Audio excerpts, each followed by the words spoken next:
स्वागत करती हूँ आपका आइपा में, आइपा यानी all India progressive politics association में, जहां हम बात करते हैं प्रगतिशील राजनीति के लिए, सामाजिक मुद्दों के लिए और कल्याणकारी समाज के लिए।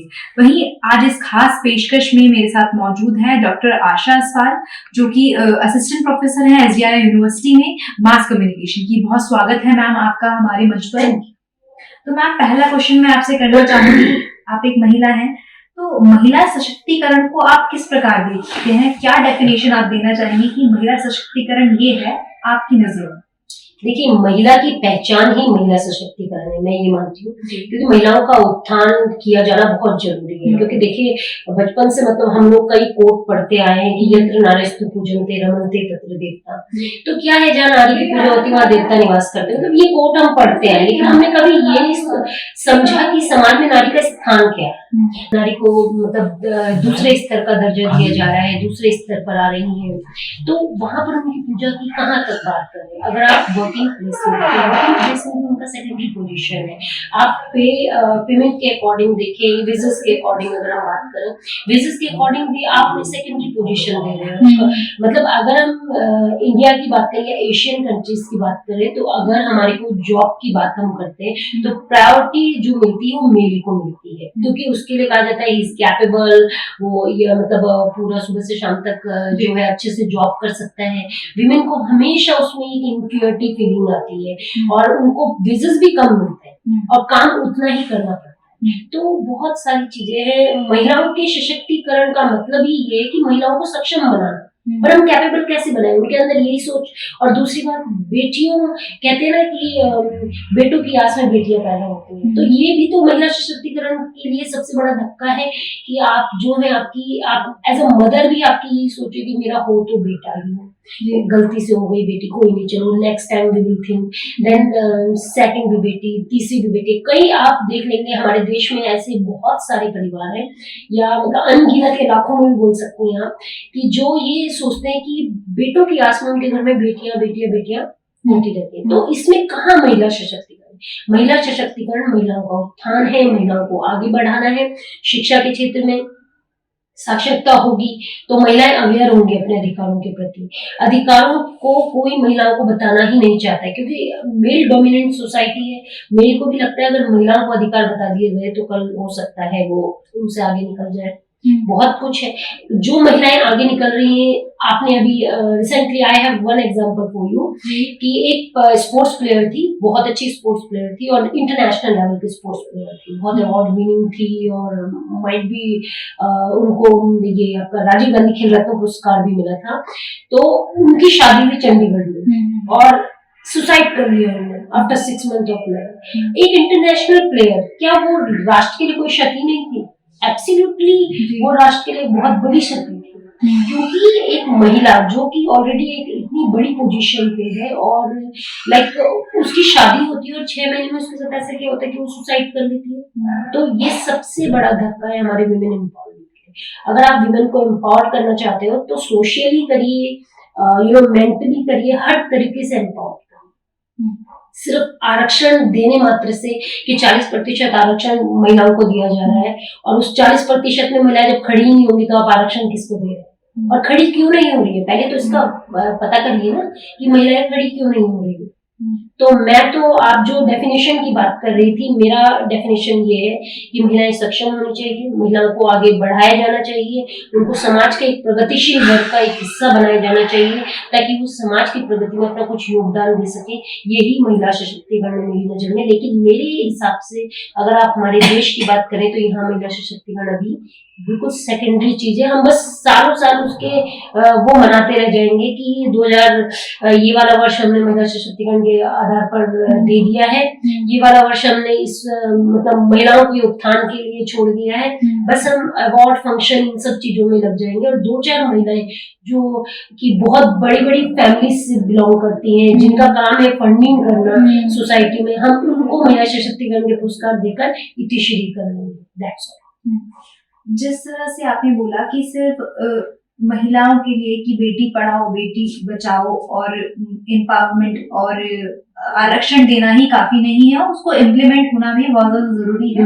तो क्या कर सकते हैं ऐसा सोसाइटी में कि महिलाएं आगे बढ़े, प्रगतिशील बने और महिलाएं जो है वो बढ़ चढ़कर कंधे से कंधा मिलाकर आदमियों के साथ भी, पुरुषों के साथ भी खड़ी हो पाए। तो क्या वो बदलाव है जो सोसाइटी में आने चाहिए और इम्प्लीमेंट भी होने चाहिए?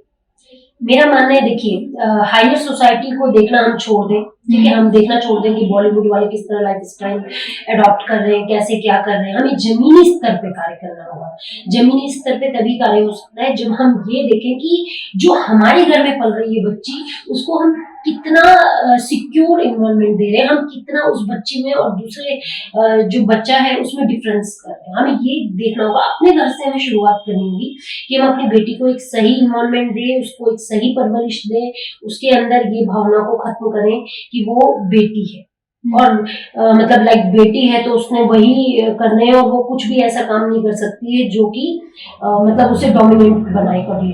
हम उसको हमेशा इंफीरियर की तरफ वो करते कि अरे बेटा खा लेगा, बेटी ऐसे करके। तो अगर हम जमीनी स्तर पर कार्य करें, लोगों को अवेयर करें, लोगों को बताएं, और सबसे बड़ी बात महिलाओं को उनके राइट्स बताएं। डोमेस्टिक वायलेंस की जो घटनाएं वो इसलिए बढ़ रही है क्योंकि महिलाओं को उनके राइट्स नहीं पता है। आई थिंक आपने लाइक कुछ रिपोर्ट्स वगैरह स्टडी करी होंगी, आप लोग मीडिया से हैं तो रिपोर्ट्स वगैरह मीडिया में आती रहती हैं। कुछ रिपोर्ट्स आई हैं जिनमें ये बताया गया है कि कोविड टाइम पे, जो कोरोना टाइम था, ये पीरियड ऐसा था कि जिसमें महिलाओं के प्रति डोमेस्टिक वायलेंस बहुत, इवन हमारे देश की पॉपुलेशन भी इसी दौरान बहुत ज्यादा बढ़ी। आपको शायद पता होगा कि जो कोविड के लॉकडाउन के 4-5 महीने थे उनमें हमारी पॉपुलेशन बहुत बढ़ी। सब क्या है आप सोचिए ना, आप ये सोचिए ऑलरेडी जिनके 4 बच्चे हैं उनके अगर 5वां है तो देश पे कितना बड़ा एक भार बढ़ रहा है। और फिर वो महिला का उत्थान कहाँ से, फिर वो महिला का सशक्तिकरण कहाँ से? ठीक है, जिनका फर्स्ट या सेकंड व्हाटएवर जिनको ब्लेसिंग मिला है गॉड का, वो ठीक है, एवरीथिंग इज ऑलराइट। बट अगर वो आप कोविड टाइम का मैं वो समय बता रही हूँ कि लेजर टाइम है, लेबर क्लास है, वो नहीं सस्टेन कर सकते हैं, उनके पास इतना रिसोर्सेज नहीं है कि वो अपने बच्चों को आगे बढ़ा सकें, उनके लिए फाइनेंशियल सेटअप नहीं, क्योंकि आप मेरा मानना है आप लाइए भी उसी को इस दुनिया में जिसके लिए आप कैपेबल हैं, आपके पास फाइनेंशियल सोर्सेस है। और आप जहां तक बात कर रहे हैं, जब आप जमीनी स्तर पर हम इतने इस तरीके की हमारी मेंटालिटी हो चुकी है, जो आपने पिछली रिपोर्ट्स में देखा, डोमेस्टिक वायलेंस सबसे ज्यादा हुआ कोविड टाइम पे, इतने डोमेस्टिक वायलेंस हुए, लोग घरों में थे, लोगों का आपस में इतना मनमुटाव हुआ। इवन अभी आप अगर डाइवोर्स केसेस को देखें भारत में, तो number of divorce cases increase हुए एक साल 2020-21 इस पर्टिकुलर 1 ईयर के पीरियड में आपका डाइवोर्स केसेस बहुत ज्यादा हुए, डोमेस्टिक वायलेंस के केसेस बहुत ज्यादा हुए और देश में पॉपुलेशन इंक्रीज हुआ। तो ये तीनों सिंबल्स को अगर आप जस्टिफाई करें, इनके कॉजेस को फाइंड आउट करें, तो आपको चीजें समझ आएंगी कि कितना कुछ इस देश में हो। जिस तरह से आपने बात की महिला सशक्तिकरण के आपने बारे में बताया, तो आप भी एक महिला हैं और आज आप एक प्रोफेसर हैं, तो आपने भी अपने जीवन में कुछ ना कुछ घटनाएं ऐसी देखी होंगी या ऐसा कुछ सहा होगा जिससे आपको बहुत बड़ा एक धक्का लगा होगा कि हाँ, क्या मैं एक महिला हूँ तो मेरे साथ ये चीज हो रही है। और क्या समाज ने भी आपको पीछे खींचने की कोशिश की है जब आपको आगे बढ़ना था और आप चाहते थे कि मैं आगे बढ़ूं? क्या वो दौर आया है?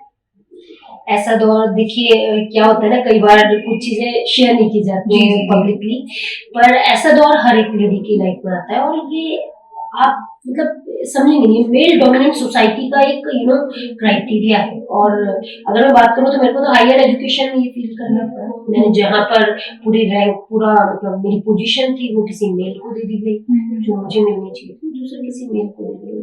तो ऑब्वियसली मैंने तो फील किया है और मैं जानती भी हूँ कि जो महिलाएं ये फेस कर रही हैं और जिस तरीके की महिलाओं की कंडीशन इस समय चल रही है, ठीक है, वो एम्पावर्ड होने की तरफ जा रही हैं, बढ़ रही हैं, पढ़ रही हैं, तो वही चीजें उनको बैकफुट पे भी ले जा रही है ना, क्योंकि जिस डोमिनेंट सोसाइटी से हम टकराने को जा रहे हैं वो अपनी सोच को नहीं बदलना चाहते हैं। और अब उनकी सोच में इतना क्रिमिनल अप्रोच आ चुका है। 5 साल के डेटा उठा लीजिए, क्राइम के डेटा उठा लीजिए आप पूरे उत्तराखंड के, 5 साल में इतना क्राइम बढ़ गया है। और अब तो पोक्सो मतलब छोटी बच्चियों के अगेंस्ट क्राइम बढ़ रहा है। तो जब छोटी बच्चियों के अगेंस्ट क्राइम बढ़ रहा है तो वुमेन सिक्योरिटी कहाँ है? और कितने इंसिडेंट बताऊंगा आपको, वुमेन एज अ वुमेन तो आपको आए दिन कुछ ना कुछ इंसिडेंट ऐसे फेस करने पड़ेंगे। ऐसे आपके साथ बहुत सारे ऐसे केसेस होंगे, ऐसी प्रॉब्लम्स क्रिएट होंगी कि वो आपको एक इंफीरियरिटी वाली सोच में लाएंगे कि यार मैं एक महिला हूँ इसलिए मुझे ये सारी प्रॉब्लम्स फेस करनी पड़ती हैं। अगर मैं कोई मेल होती तो शायद मैं ये काम कर जाती और शायद ये क्रेडिट ये ना ले जाता, है ना। तो बहुत सारी चीजें होती हैं वो पब्लिकली शेयर नहीं हो पाती है, बीइंग अ लेडी और बीइंग अ वर्किंग वुमन। लेकिन मैं ये चाहूंगी, देखिए मैं खुद एक सशक्त महिला हूँ, जैसे कि मतलब आप जानती हैं कि मैं यूनिवर्सिटी में यहाँ पे पढ़ाती हूँ, ठीक है। तो और हायर एजुकेशन भी मेरे पास है। तो मैं यही चाहूंगी कि महिलाएं सबसे पहले तो लॉरेट हों, सबसे पहले तो लिटरेट हो, पहले तो पढ़े और फिर लॉरेट बने, यानी कि फिर वो PhD लाइक कुछ हायर डिग्री ले, ठीक है। उसके अलावा एम्पावर्ड हो, ठीक है। एम्पावर्ड का मतलब ये कि वो सेल्फ भी कुछ करे, एंटरप्रेन्योरशिप को भी ज्वाइन करे। एंटरप्रेन्योर होना बहुत जरूरी है आज के समय में। आप ठीक है, मैंने पढ़ा, मैं अच्छा कमाऊंगी, मैं सब कुछ, मेरा फ्यूचर सिक्योर है, मेरी डिग्रियां भी अच्छी है, मेरा सब कुछ एवरीथिंग इज गुड, मैं अपनी प्रोफाइल को गुड मानती हूँ। लेकिन मैं वहीं आपको एक बात बोलूँ कि वो जो दूसरा बंदा जो उस बंधन से बाहर निकलना चाहता है, जो वो परेशान है, छटपटा रहा है एज अ विमेन, उसको कोई सिक्योर एनवायरनमेंट नहीं मिल पा रहा है, उसको कोई खुला आसमान नहीं मिल पा रहा है, कम से कम आप उसकी मदद कर सकते हैं। अगर आप एंटरप्रेन्योरशिप को मतलब फॉलो करते हैं, आप ये सोचते हैं कि मैं एक एंटरप्रेन्योर बनूं तो मैं 4 लोगों को नौकरी तो दे ही सकती हूँ, है ना। तो ये महिला को पहले सोचना चाहिए कि अगर मैं कुछ ऐसा काम करूं जो एक एंटरप्रेन्योरशिप टाइप का हो तो मैं 4 और महिलाओं को सक्षम बना सकती हूँ। जिस तरह से आपने अभी देखा और हमने भी सुना कि अब लोकसभा में लड़कियों के लिए एक बिल पास हुआ है जहाँ पे उनकी शादी की उम्र 18 से बढ़ाकर 21 कर दी गई है। वहीं आप इस चीज को कितना सही मानती हैं? क्या ये बदलाव सही है या ये जरूरी था? और अगर ये जरूरी है तो किस लिए जरूरी है? ये बदलाव बहुत जरूरी है और सबसे पहले तो मैं गवर्नमेंट ऑफ इंडिया को इसके लिए बहुत मतलब थैंक यू बोलना चाहूंगी कि ये देर आए दुरुस्त आए, बहुत जल्दी ये काम किया जाना चाहिए था।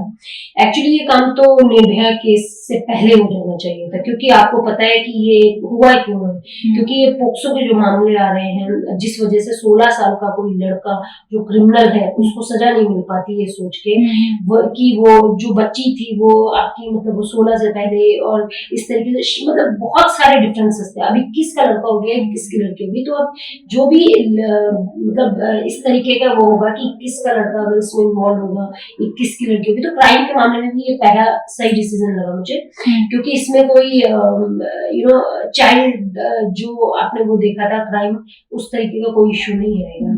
ओके, दूसरा मुझे ये लगता है कि ये बहुत सही डिसीजन इसलिए है क्योंकि पहले जो लड़कियों की शादी 18 में हो जाती थी, उससे हमारे देश में पॉपुलेशन एक्सप्लोजन का खतरा बढ़ रहा था, बहुत ज्यादा बढ़ रहा था। और लोग जो है इस कोविड टाइम में आप 2 साल में देख लीजिए, लोगों ने अपनी बच्चियों की शादी बहुत छोटी उम्र में कर दी है। आप रेशियो उठा के देख लीजिए, और आई थिंक अगर पहाड़ का रेशियो उठाए तो आपको पता चल जाएगा 1920 में कर दी गई है लड़कियों की शादी। Even I tell you one humour here, मैंने जिस दिन ये फैसला आया गवर्नमेंट का, उस दिन 5 बजे शाम की मतलब मैंने पोर्टल में न्यूज पढ़ी कि हरिद्वार जैसे ही ये फैसला गवर्नमेंट का आता है, एक लड़की शादी करने के लिए भाग गई और उसकी एज थी 16 साल। तो आप पहले तो आपको समाज को स्वीकारने के लिए एक वो बनानी पड़ेगी, एक एक्सेप्टेंस का माहौल क्रिएट करना पड़ेगा। आपको लोगों के बीच में स्वीकारोक्ति के लिए लोगों को समझाना पड़ेगा कि किसका क्या फायदा है। पहली बात तो देश की पॉपुलेशन पे लगाम लगेगी, दूसरी बात है पुरुषों की सोच भी बदलेगी। अब बराबरी है, पहले क्या था 18-21, तो लोग कहते थे लड़की हमेशा छोटी होनी चाहिए, एटलीस्ट बूढ़ी हो जाती है जल्दी, 5 साल छोटी होनी चाहिए। मतलब जो सोसाइटी में सोच दी जाती है कि मतलब लड़की जो है वो 10 साल छोटी होगी लड़के से तो लंबे समय तक जवान रहेगी, खूबसूरत रहेगी एंड प्रोडक्टिव रहेगी। देखिए जो सच है सच है, वो हम बता रहे, लेकिन वही सोच आज बदल रही है। 21 का लड़का 21 की लड़की, दैट मीन्स बराबरी है। अब कोई लड़की 21 की होगी तो वो कोई 40 साल के बंदे से थोड़ी ना शादी करेगी, 30 साल के बंदे तो ना करेगी, वो भी सोचे कि ज्यादा से ज्यादा 24 हो, 23 हो, 22 हो, लड़की सी हो जाए, है ना। और अब तो आप जानते हैं जब बराबरी है, साथ पढ़ रहे हैं, साथ टाइम स्पेंड कर रहे हैं, तो ऑब्वियसली लोग करते हैं शादियां, तो ये भी बहुत बेटर है। एक बैलेंस्ड इन्वायरमेंट को ये वो कर रहा है, दिखा रहा है, सोसाइटी की प्रोग्रेस के लिए बहुत अच्छा है, क्योंकि अब बच्चों की सोच बदलेगी कि अब तो 21 में शादी होनी, आराम से पढ़ाई करो और आराम से अपने को स्टैब्लिश करो, क्योंकि बाद में दोनों पर ही रिस्पॉन्सिबिलिटी आती है, लड़के पे भी आती है, लड़की पे भी आती है, तो दोनों रिस्पॉन्सिबल बनो, दोनों एम्पावर्ड बनो, दोनों फाइनेंशियली फ्री बनो, तो तब जाके डिपेंडेंसी नहीं रहेगी तो क्राइम नहीं होगा, और डिपेंडेंसी रहेगी तो ऑब्वियसली दूसरे बंदा एक बंदे पे हावी रहेगा। तो डिपेंडेंसी होनी ही नहीं चाहिए, दोनों इंडिपेंडेंट होंगे, दोनों अपना अच्छे से पता है कि सेम एज है, सेम वो है, financially we are free, everything will be okay. समाज एक सही दिशा में जाएगा अगर इस फैसले को सही तरीके के लोगों को समझा देंगे। अगर लोग तो देखिए अब 3 तलाक सिस्टम इंडिया में लागू हुआ, क्या तलाक नहीं हुई उसके बाद? पोक्सो लागू हुआ, क्या छोटी बच्चियों के साथ क्राइम नहीं हुआ उसके बाद?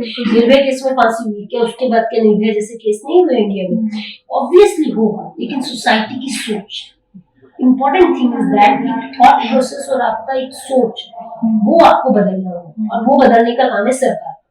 आपने वैक्सीन के सबसे बड़े आंकड़े को पार किया, लेकिन उसके लिए आपने लोगों की सोच बदली, क्योंकि कई कम्युनिटीज जो थी वो इससे भी फार वो इससे भी दूर जा रही थी कि नहीं हमें ये वैक्सीन नहीं लगवानी है, लेकिन आज उन्हें इसकी इम्पोर्टेंस पता चली और आज वो लोग वैक्सीन लगा रहे हैं, क्योंकि सोच बदली है तभी कुछ होगा, अदरवाइज पॉसिबल ही नहीं है। आप कितने कानून ले आओ, वो लागू वो इस देश में चलेगा ही तभी जब आप सोच बदलेंगे, अदरवाइज हम देख रहे हैं जिस तरह से पॉपुलेशन हमारी बढ़ रही है, ठीक है, और एक तरफ अब दूसरी तरफ ये भी देख रहे हैं कि बेरोजगारी भी अभी चरम सीमा पर है, तो बदलाव होने चाहिए क्या?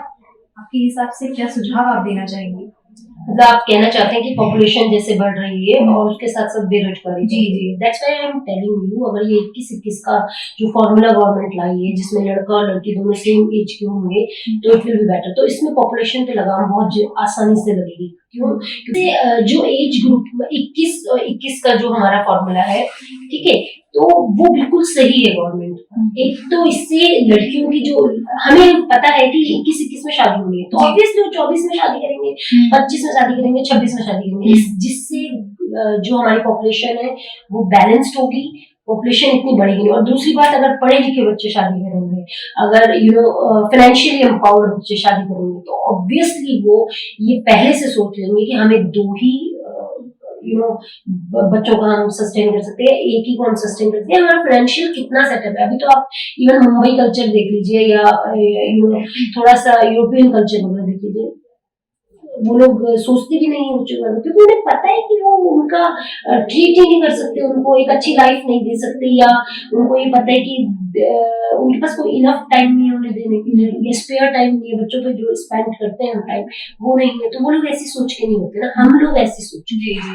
और एम्प्लॉयमेंट की जहां तक आपने बात की है, अनएम्प्लॉयड नहीं होगा बंदा, इसलिए नहीं होगा क्योंकि आपके रिसोर्सेज के हिसाब से पॉपुलेशन बैलेंस रहेगी। लेकिन मुसीबत क्या है, ये 2 साल जो हमारे कोविड के 1 साल सॉरी जो 1 साल गया है, इसमें जो पॉपुलेशन इंक्रीज हुई, इसका क्या करेंगे?